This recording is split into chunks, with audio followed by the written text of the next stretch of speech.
Welcome to New Life Live with Stephen Arterburn. For 35 years, New Life has been transforming lives one at a time thanks to the giving hearts of you, our listeners. Our goal is to provide you with wisdom from God's Word to give you hope and help in life's hardest places. If you have a question you'd like to ask today, our phone lines are open. Call 1-800-229-3000. That number again is 1-800-229-3000. Now here's today's host, Becky Brown.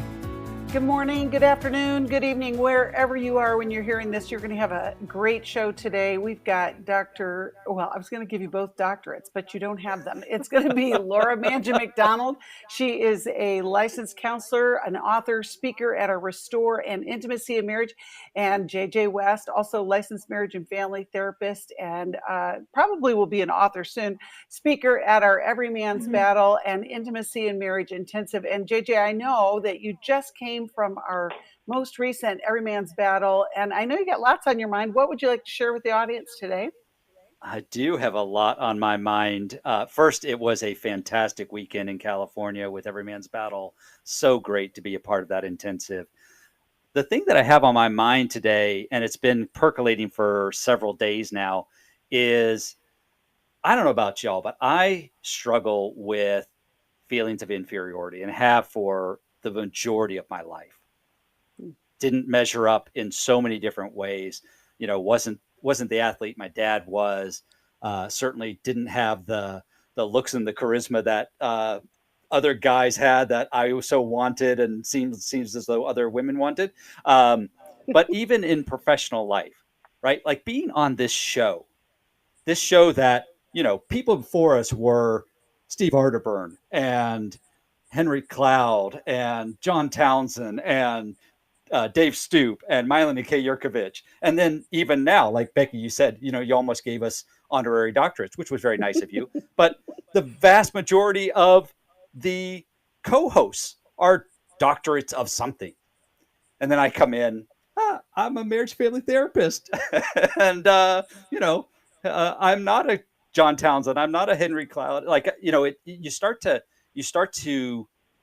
feel like you don't measure up. And then, you know, the phrase that I'm sure a lot of us have heard, that comparison is the thief of joy. And I think about how often in my life I have allowed comparison and this feeling of inferiority to keep me from enjoying and being grateful for the gifts that God has given me. And the opportunities, the call that God has placed on me. And so I have to remind myself of that, because it's so easy to get into comparison and to feel inferior. It's amazing when you think about it, how God calls any of us to do anything that we do.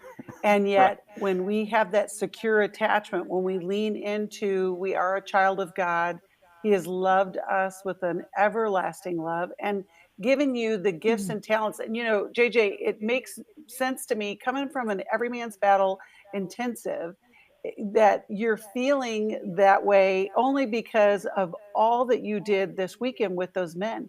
And those men have a different life beginning today, right? I mean, I'm sure you heard all kinds of stories from them. Yes, exactly. Yeah. I mean, you get to see brokenness transformed into holiness in a 48, 50-hour period. That's amazing. Yeah. Well, I think that says you have significance, JJ, you know, and I appreciate you stepping into that in such a great way, because we know that God is working in your life and through your life. He's going to work through your life today as we answer calls with you and Laura. 1-800-229-3000. In case you didn't catch that at the beginning, both Laura and JJ are speakers at our intensive that's coming up, Intimacy and Marriage. And, you know, we know marriages are struggling all over the place. We hear the stories all the time. But there is hope, and there are practical steps that you can take. So maybe you're listening today and you're having struggles in your marriage. Maybe it's something else. You can give us a call. We'll be right back. Our marriage was just so toxic, and just so many simple interactions that turned into conflict. And so we signed up to participate in the workshop. New Life's Intimacy and Marriage Weekend examines the various types of intimacy, spiritual, emotional, and physical, as well as the challenges of experiencing true intimacy. The tools that we received from the Intimacy and Marriage Workshop were tremendous. It was so much that we were able to take and utilize and actually come back and apply. Don't settle for a miserable marriage or even one that's just okay. It's possible to have that great marriage you've always wanted. The next Intimacy and Marriage Weekend is July 26th to the 28th in Washington, D.C. Register online at newlife.com or call 1-800-NEW-LIFE and use the discount code NLL to save $50. 1-800-639-5433. Best decision we could have ever made. There's no price that we can put on having healthy marriages.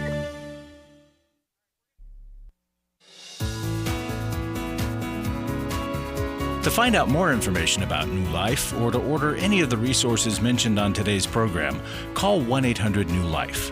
Now back to New Life Live. I'm Steve Arterburn with a New Life Moment. Unlike physical hunger, our appetite for God never really gets full. Once we've satisfied our physical hunger, we no longer want to eat. In fact, the sight, smell, and even the thought of food can repulse us after we've eaten our fill.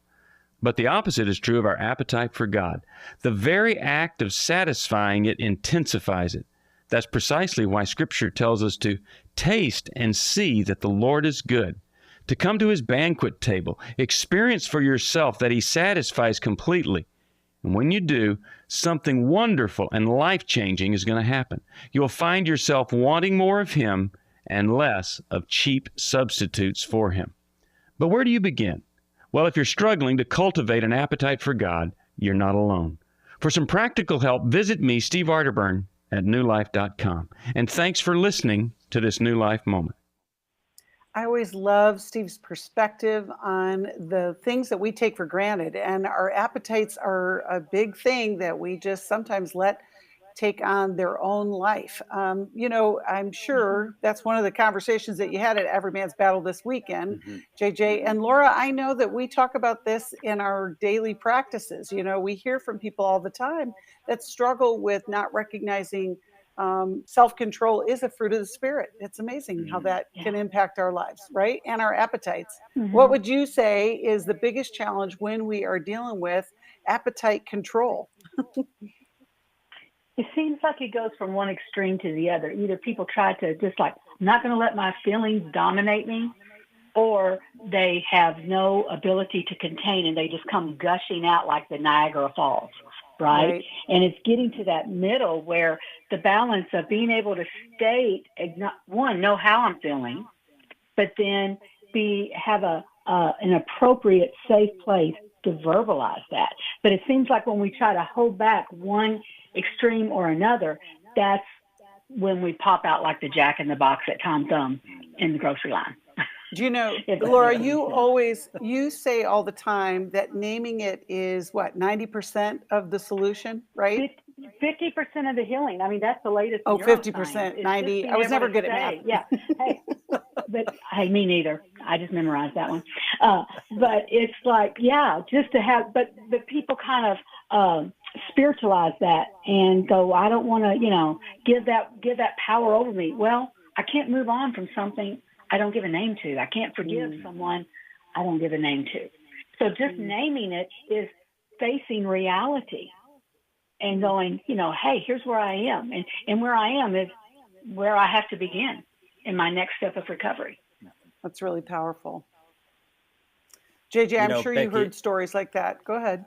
Yeah, I was just thinking about that whole idea of how we go to those two extremes, either to kind of the anorexic approach to my appetites. I'm gonna deny it. I'm gonna suppress it. I'm not gonna let it have any place in my life.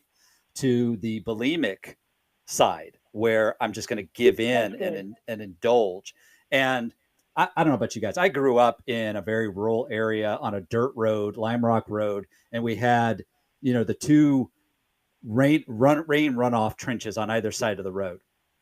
And one of the very first things that my parents told me when I was learning to drive was, if you start to drift to one of those ditches, the most important thing to remember is to not overcorrect, because if you overcorrect, you're going to yank the car into the other side of the road, into the other ditch. And so I think to Laura's point, when we're looking at those two extremes of either anorexic approach to whatever our appetite is, whether it's sexual appetite, food appetite, success, money, if I'm headed toward anorexic, I don't want to whip the wheel and head toward bulimic, nor do I want to do the other. I want to stay in the middle and examine, what does it mean for me to have a life of self-control in relationship to this appetite, to this desire, because the desire itself is part of God's good design for me. I love it. I love it. Well, we're gonna keep addressing those kind of things throughout, whether it's a caller or our intensives, because we want people to know that God's got a path for us to follow, and it's not one of those extremes, right? We want to have a life that's free and full of love and ministry at the same time. We're going to go to the calls. You can call us at 1-800-229-3000. We're going to talk with Rachel, who's calling us from Reading, Pennsylvania. Listens on WBYN. Hello, Rachel. Thanks for calling. How can we help you today? Yes. Hi. Thank you so much for the show. I get very emotional, so I'm going to try and hold it together. That's okay. But yeah, I've been listening to WBYN after I'm so thankful I found the station, because I found that my husband had been looking at porn on his computer, on his phone, and that happened in October, right at our anniversary of 35 years. And when I'm working out in the garage, helping his garage look nice, he's inside looking at porn. It just blew my mind. I approached him about it. Of course, he denied it. Then he admitted, yes, okay, I was looking at that, and he always sweeps it under the rug, I've been dealing with issues with him with other women through our whole marriage. And, just always feeling second best. He's always been eyeballing women, trying to get their attention. He doesn't do it extreme, but I see it. If someone walks in the room when we're at a club or something, he has to check everybody out, always making me feel like I'm not good enough. And on top of it, from when we first started dating, there's this ex-girlfriend of his that is still in our circle of friends. And they both flirt with each other when they start drinking, right in front of me, or they'll walk off together at the party. So this has been a lifelong problem with you and your husband then, Rachel. I mean, like 35 years of just trying to manage this. How can we best help you today? What would be your question for JJ and Laura? Well, I know I have to do this alone, because he, at this point, all through our marriage, when we've had these arguments about what I've seen him do, and I talk to him about it, this bothers me. Why did you do this? Why did you do that? Strip club, all the searches online. He stopped going to the strip club because I drew the line. I said it's them or me. Right. But knowing that I've got to, I think at this point, I feel like I'm by myself. He's not going to get help. He's even admitted that he was the problem, that he had a problem the last time, which was November of last year, when I found it again after I told him in October that I can't do this, And it took a few months. I've learned what the computer is like for people who want to hide what they're looking at. I've learned how to research things and find what he's been looking at. And I do believe now it's been about 4 months that he hasn't been looking at anything. I think he really is trying. He knows he really hurt me. And I guess he's handling it his way. Okay. Well, Rachel, let's hear what JJ and Laura have to say. Okay. Okay. Yeah. So, Rachel, I'm glad that he is not looking currently. The Yeah. challenge is that he may be just having the speeding ticket response. Right after you get a Mhm. speeding ticket, you don't go a millimeter above the posted speed limit sign. But after a Mhm. while, once the sting of that ticket fades, you start to creep back up. And if Mhm. he's not making any fundamental changes in character, if this is just behavior change to appease you, to kind of get you off his back, it's not going to last. So, what Yeah. I'm curious about You know is what? if he agreed to Already. stop. I'm sorry, go ahead. I was just going to say, I've already come to grips with that. I know it's never going to stop. I want you guys to know I did recently purchase Sherry Kepler's book, Intimate Deception. Hmm. And I started reading that. I'm almost done. I'm not quite finished yet, but that alone has helped me to Let see. me. I'm sorry. Go ahead. No, go ahead. It's helped you to see what? It just helped me to see that, there's things from his past that I know about that might have gotten him kind of in this position, or I don't know if it creates sex addicts, or it's just helping me realize that there could be things from his past, Right. and his upbringing So that yeah. So it does has him impact. It doesn't insecure or create. something. It doesn't make you into a sex addict, but it sets the stage for the way in which, because we sin because we're sinners, but the way in which we sin is affected by all of those experiences in childhood. But I want to reframe something you said. You said, I know it's never going to change. I want to Yeah. change that slightly. It's never going to change without help. It can Right. change. He can be transformed, but he has to be willing to surrender himself to the change process. He has to be willing to do some of the hard work that you're already doing. You've already started. He has to be willing to do that. And do you have any idea why he's refusing to do the work? Like I said, I've been dealing with this stuff.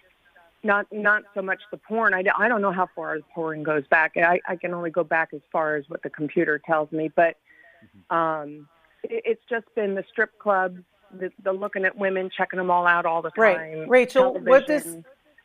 what does he tell you that this is what JJ's asking? Why is he resistant to do anything to remedy the issue? I honestly don't know. He Okay. has a All very right. hard time opening up about anything that seems to be the slightest bit of conflict. Okay. He always sweeps it under the rug. His parents were the Okay. same way. Yeah. They never Well, argued. let's hear from You Laura. don't argue. Let's hear from Laura, Rachel. I'm biting the bit here. First of all, Rachel, I just I want you to really grab a hold. You don't have to settle for this. And there's something, maybe I'm reading into it too much, but I think I was hearing you thinking if he's always going to be this way, that maybe you need to have this long suffering and kind of settle that it won't get any better than this, but you don't. You don't. And I want you to know that you can heal despite his complying. It would make it much better if he would comply in treatment. Sure. But I want you to hear this message loud and clear, that you do not have to settle. And I gosh, if we could get you to Restore next week in Dallas, that would be great. And we can talk about that later. But, the God's design is we are independent of each other. We're interdependent, but we're independent in how we choose to live our life. And we can help you with a treatment plan. And I'm glad you're already reading Sherry's book. But here's what I want you to hear. Your wellness does not hinge on your husband's cooperation to be in recovery or not. Mm-hmm. How does that sit inside your heart? Well, the thing I think with me is I'm very much a realist. I started learning very soon after our marriage, our wedding, what I was dealing with now. Didn't really see the signs ahead of time. And I think it's because of my opinion on what marriage was supposed to be. Was I'm going to give this my all. He's going to be my husband. I love him. The vow means so much to me. And if we love Rachel, each other, we can make it through. Rachel, hold on. We're going to take a quick break.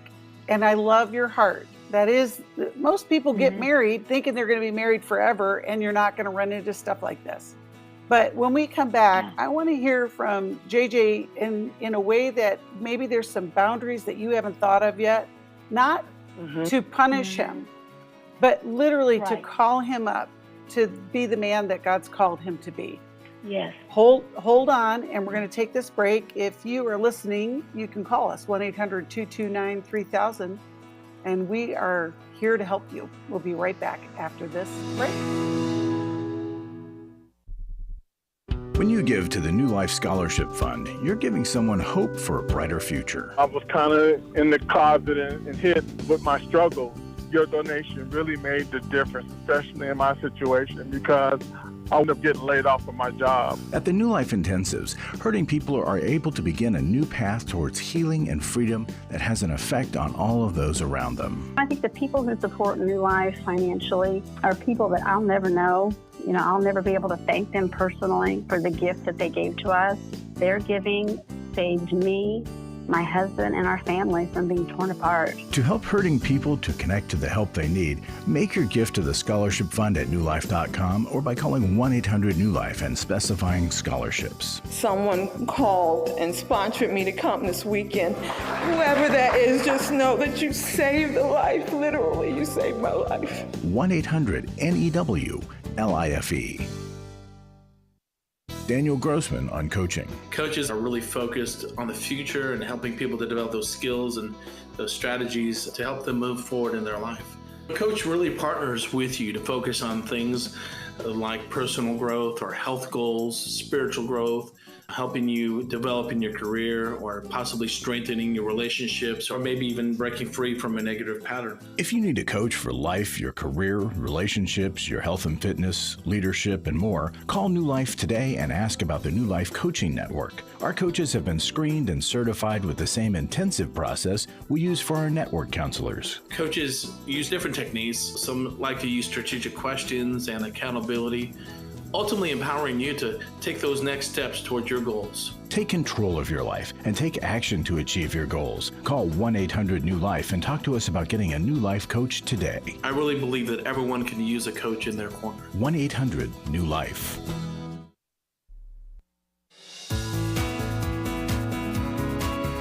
We'd love to hear from you. If you have a question or a comment, call toll-free 1-800-229-3000. Now back to New Life Live. Welcome back. Yes, we are taking calls, 1-800-229-3000. And I just want to remind you, if you are part of Club New Life, our Club New Life members have a quarterly Zoom meeting that we get together on Zoom, and we will hear from Steve, and he's going to talk about the supernatural, astounding, ultra-powerful impact, like something out of an Avengers movies, of transcendence. Okay? So if you're part of Club New Life, you want to be there. It's July 8th.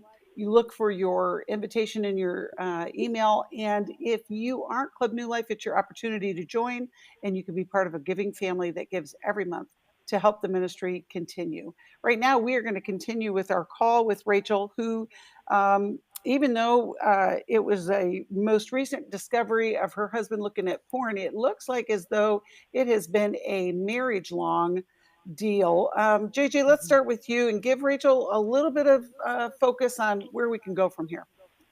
Yeah, and Rachel, I want to preface everything I'm about to say with, I care so deeply for your heart, and I'm so glad that you called. And I know you are in an incredibly painful situation, and I don't want anything I'm about to say to come across as like I'm attacking you, right? Like you're doing this wrong and you're doing that wrong.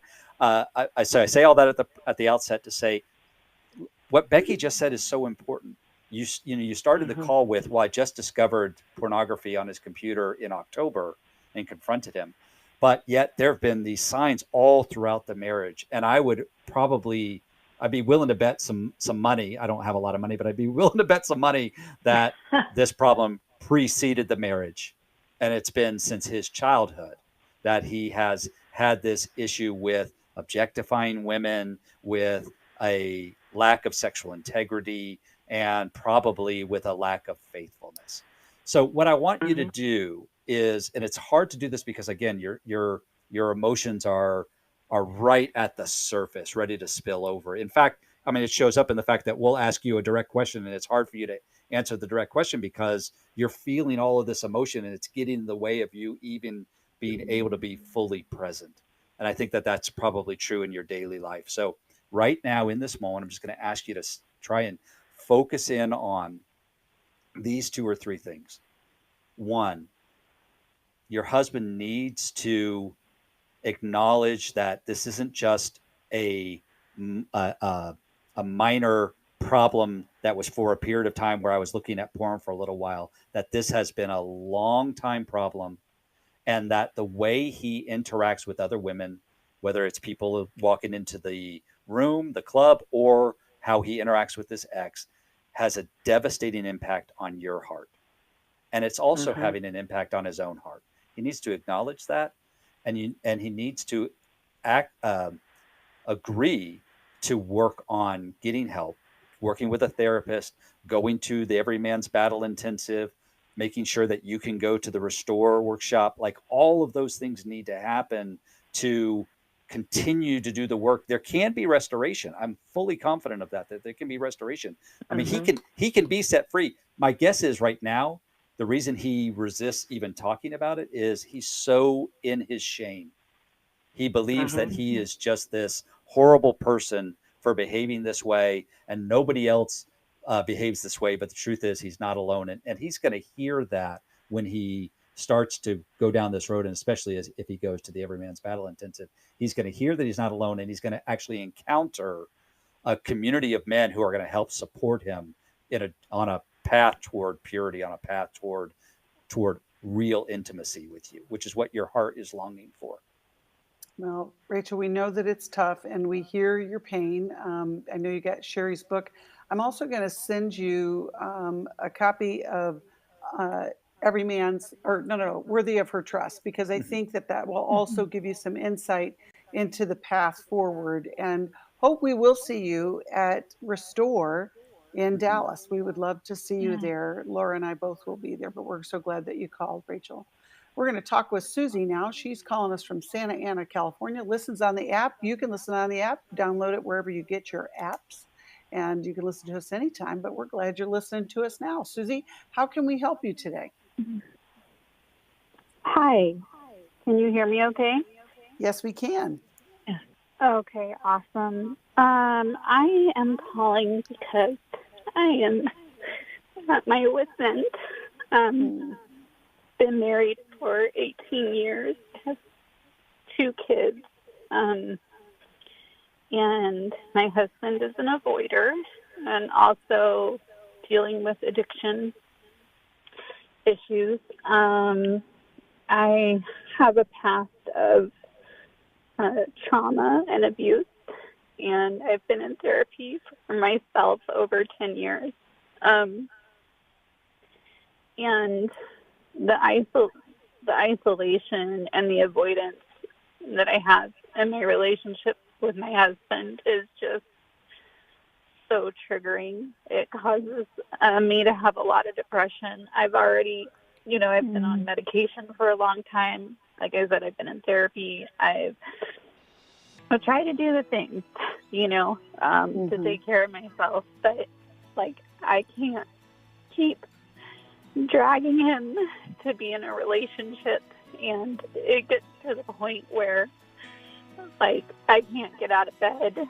I can't take care of my kids, Susie, I'm wondering when is an appropriate time for us to separate. Okay, well, you can hear the music. Susie, hold on. We're going to take a break and we'll come back. That is such a difficult challenge. And that's what we were talking about earlier. That's why we do the Intimacy and Marriage Intensive, because we can get into these patterns and it's so defeating and it's overwhelming. And we hear it in your voice, Susie. We hear the pain and the struggle and the intention to make it better. We'll be right back after this break to answer that question.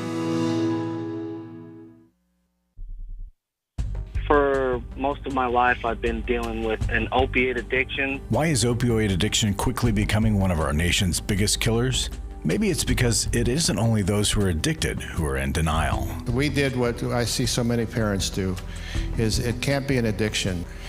There's something medically wrong. It's impossible to solve a problem when you don't know what you're up against, and families will try to find any explanation except the one that will put them on the right path. Alcoholism and drug addiction is a family disease. It doesn't affect just the individual. If someone you love is abusing painkillers, know what you're up against. It's time to admit it's addiction and seek treatment. Call us today at 1-800-NEW-LIFE. We have Christ-centered partner treatment centers around the country. Call 1-800-639-5433 or visit us online at newlife.com. We just made a decision. We will do whatever it takes. 1-800-NEWLIFE. I was sort of vaguely familiar that the 12 steps had some origination in the Bible. I found Life Recovery, and one of the things I liked so much was that it had such a broad appeal. It wasn't limited to just alcohol or drugs, that it was addressing a wide range of problems. At New Life, we believe everyone can benefit from a life recovery experience. There are life recovery groups all over the country. They take place online, in conference calls, and in person. And if there isn't one in your area, we can help you start one. We have startup materials, leaders' guides, CDs, Bibles, and more, all with discounts available for groups. Call us at 1-800-NEW-LIFE and ask for Terry Ward. The 12 Steps have long been a great help to people in recovery because much of the 12 Steps' power comes from the fact that they capture principles clearly revealed in the Bible. The 12 steps is really a pattern for all of us as Christians. Call 1-800-NEW-LIFE. That's 1-800-639-5433.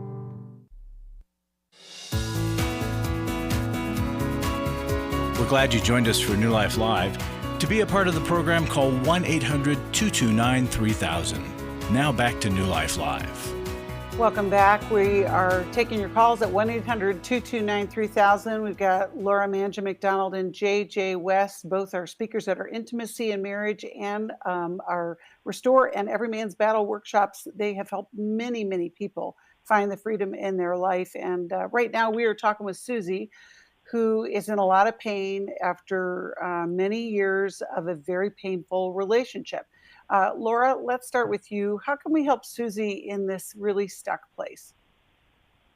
Well, Susie, first of all, I want to validate your pain is a normal response to an abnormal situation. Our body keeps score. You don't feel safe, so it keeps on trying to shut down, and you're trying to push back, but you're losing momentum here. So we've got to get. I know you said you were in therapy. I'm wondering if you're setting boundaries for yourself to take, boundaries aren't to change him. They're to say what you will and will not tolerate or what you will and will not do. So it sounds like we need to up them for sure in some way to create some distance, maybe a therapeutic separation. Have you discussed any of that with your therapist? No. She's concerned that there might be some narcissism on his part, but we haven't discussed a therapeutic separation. We've also been in and out of couples counseling, but I feel like the last 5 couples counselors I've made the appointments. I've, making the follow-up appointments, and he'll show up, but it's all on me to do. Mm-hmm. Right. Well, we've got to get you taking care of yourself. Your body is crying out for help. It's, like I said, it's a normal response to an abnormal situation. You don't feel safe. He's not covering, as Corinthians says, he's not covering you in love. You're exposed. You're kind of out there. So we've got to take the. I always say the only way we can heal is to face the harsh reality of this truth. But the more we avoid it or kind of, tiptoe around it, or the big elephant in the room, we're ignoring it, we're just going to perpetuate the current patterns. So if there is any hope for change, it's going to be you establishing some healthy boundaries, saying, no, this is not okay. I deserve better. We deserve better as a couple. Our children deserve better. This is not God's design. So well, I we've got wonder. to. So, Laura, I also wonder, Susie, what does that sound like to you? Does it sound doable? Or because I know sometimes when we're in a depressed state, the energy to do such things can be overwhelming. But Susie, I just wanted to hear how does that hit you? I agree that that the boundaries need to be set clearly, and not tiptoeing around the problem, but I have no idea what those boundaries would be, and I'm really not comfortable with my ability to take care of my kids outside of us living together. So I have a special needs son, and I don't know. I just don't know how I could pay the bills and get them to, get everybody to school and et cetera, et cetera. Yeah. Life goes on right in the middle of all the trauma that you're experiencing. One more question. I know I'm not supposed to be asking all the questions, but I want to know who is on your team, Susie? Who are the people in your life other than your husband and your therapist?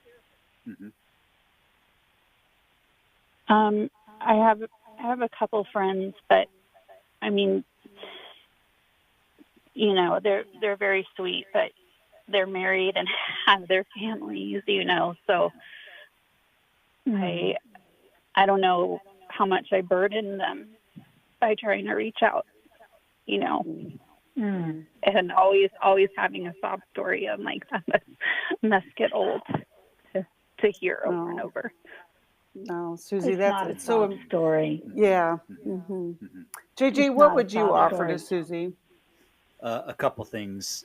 Number one is don't be a mind reader. Don't make assumptions on what other people are thinking about you, like your friends, and whether or not you're a burden. Let them tell you no if they need to say no. Hey, I can't help you here. Let them do that, but don't make assumptions about what they're thinking or that you're a burden. Okay, be careful with that. Number two is a question: does your husband acknowledge either the avoidance that he engages in or the addiction?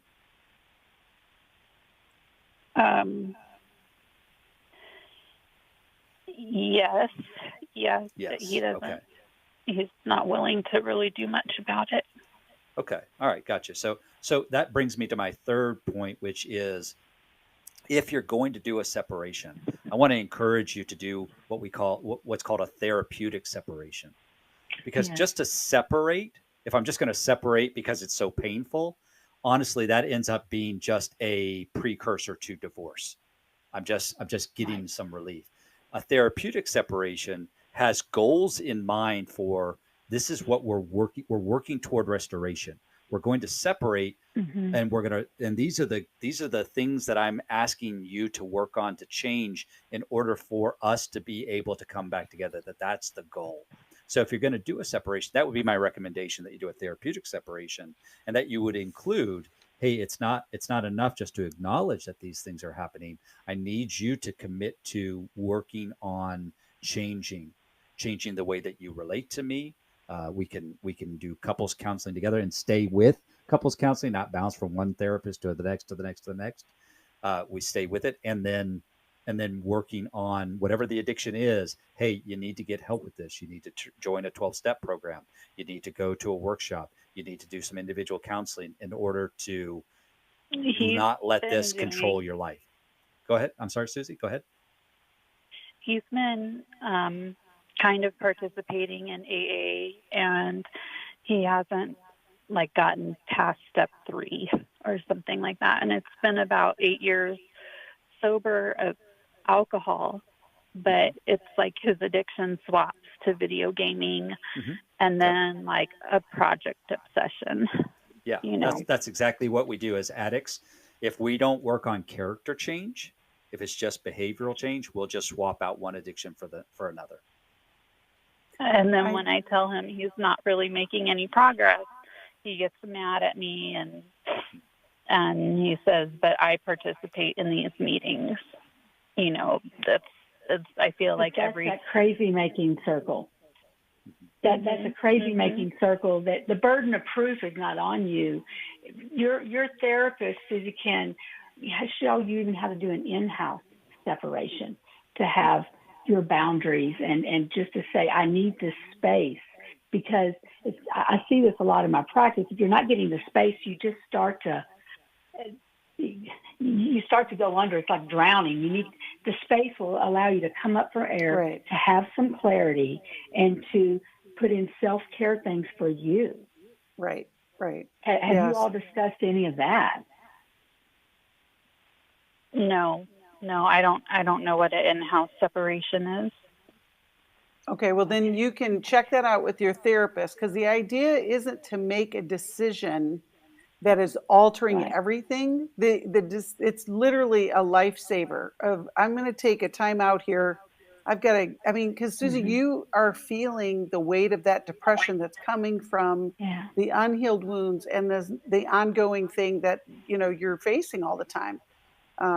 But there's hope. It's just hard when you're in the midst of it to think I can take a break at this moment and address my own needs, especially if you have a special needs son and you're still doing life. It's like, how do I put my own oxygen mask on, basically? Yeah. And we will, what we'll do, Susie, is we'll send you a copy of Changes That Heal. I'll also get you connected with our life recovery groups. We have codependency groups, and I think that might be a way to put your oxygen mask on as well, is to have a group where you can complain because you are feeling like you can't do that, but that you have that support of people who understand where you've been, where you are, and can carry that weight with you. These are some of the things that we deal with at intimacy in marriage, is doing the same thing over and just getting worn out of the fight. And we know that couples have historical pain that they carry into the relationship. And JJ and Laura will help you begin to understand why you keep having the same argument, or why things don't change, like what Susie's talking about, and yet,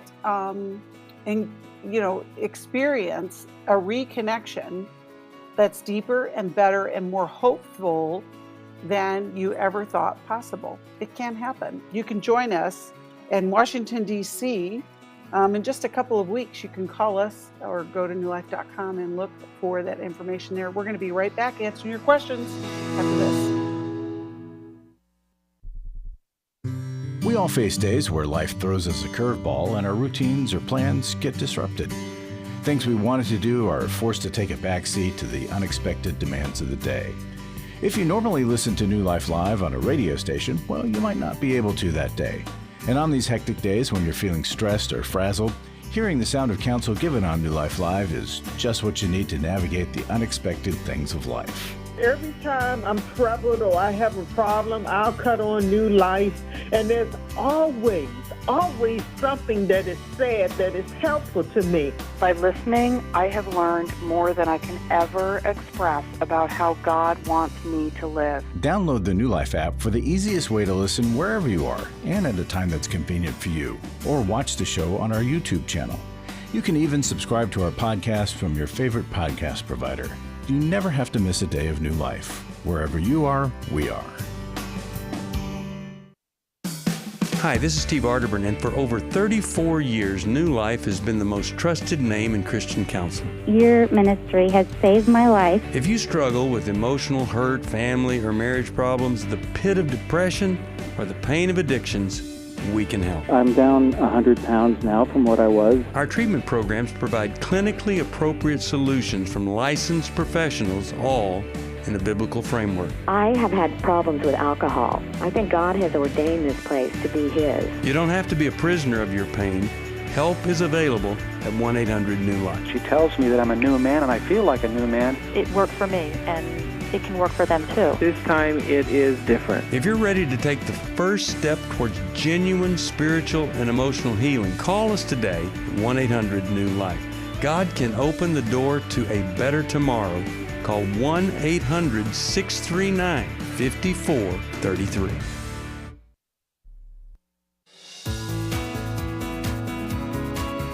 To find out more information about New Life or to order any of the resources mentioned on today's program, call 1-800-NEW-LIFE. Now back to New Life Live.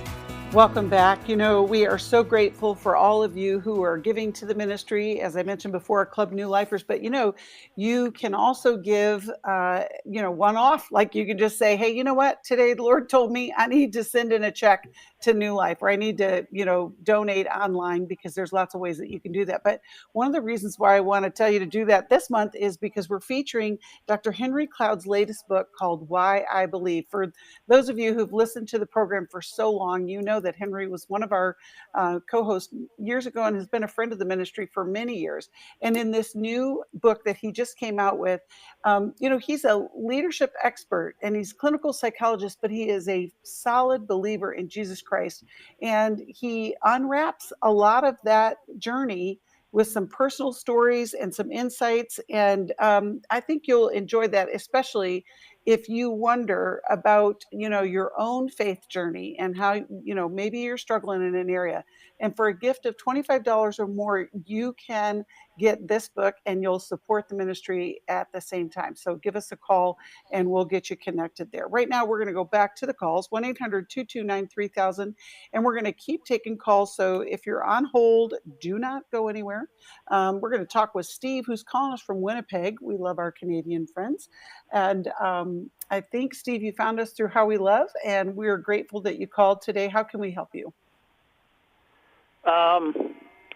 My story is I was raised in an alcoholic home,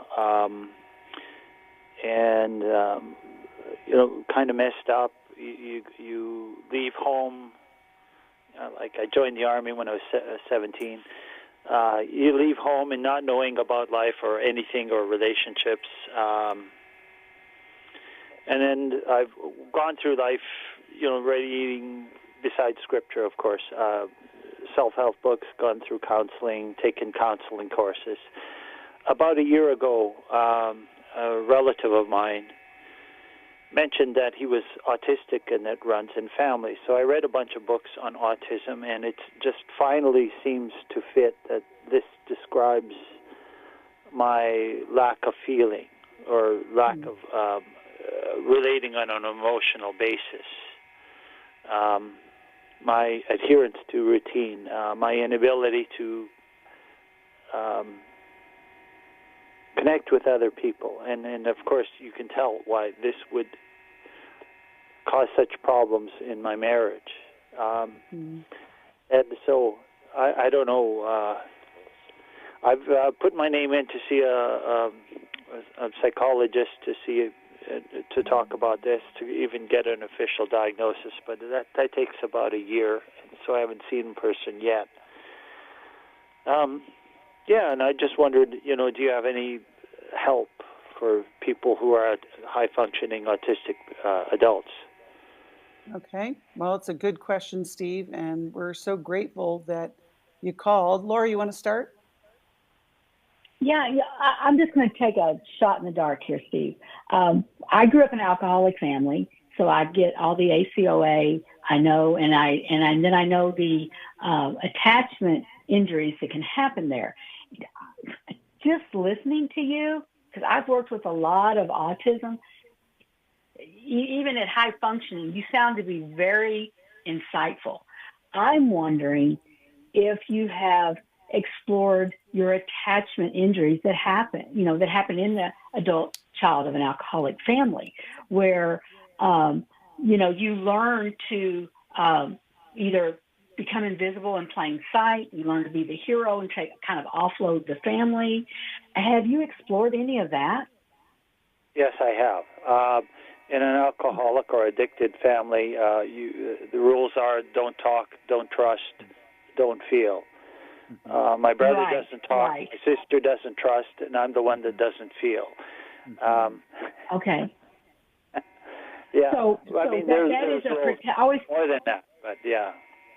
Right. The things that protected us as a kid in a traumatic situation are the same things that disconnect us as an adult in our close relationships.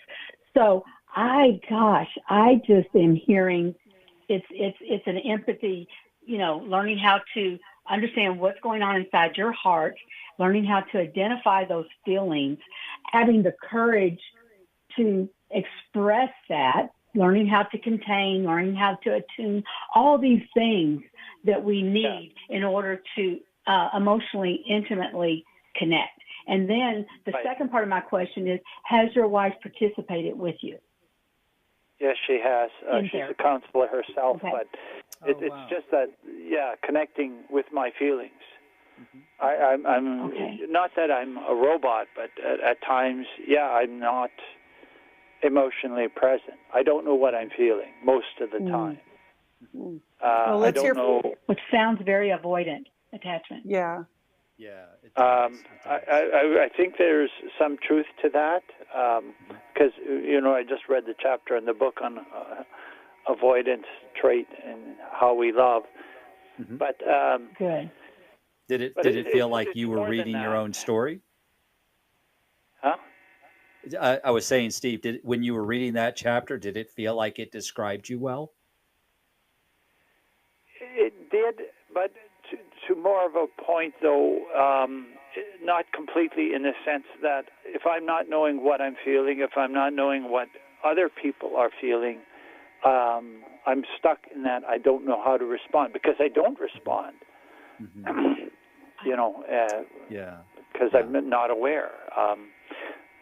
It's a difficult. Well, Steve, have you, if you read ahead in that same book, it talks about how to move towards secure attachment. JJ, what would you suggest to Steve as far as a step forward in understanding his feelings? Yeah. So number one, a step forward would be finishing the book to read about secure attachment and what does it look like. And of course, our model for a secure attachment is Jesus, right? Jesus showed us what it looks like to be a completely secure connector. And so we want to follow that model. Number two is to work on identifying what it is that you're feeling. I grew up in a home where we didn't talk about our feelings either.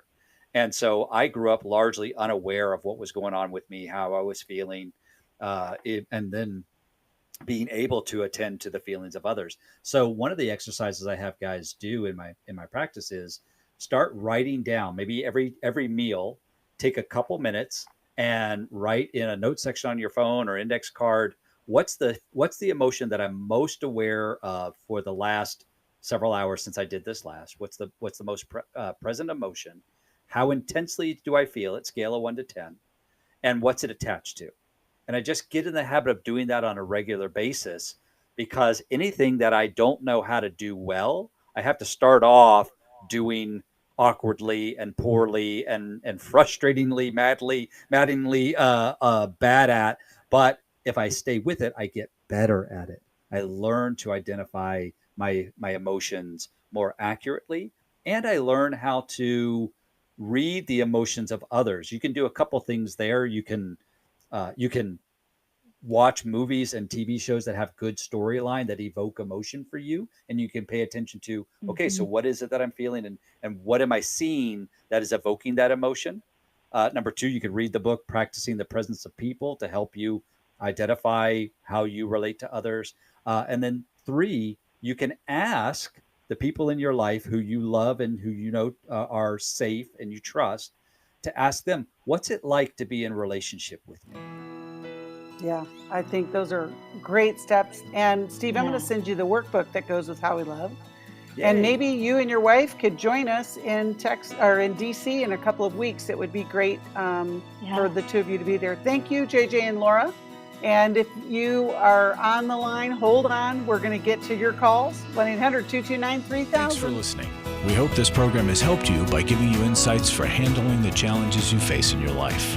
We want you to know that we're here for you, but you also need to know that New Life Live is a listener-supported ministry. To make your donation or to get any of the resources mentioned on today's program, call 1-800-NEW-LIFE. That's 1-800-639-5433, or write to us at New Life Ministries, P.O. Box 1029, Lake Forest, California, 92609. Please join us again tomorrow for New Life Live.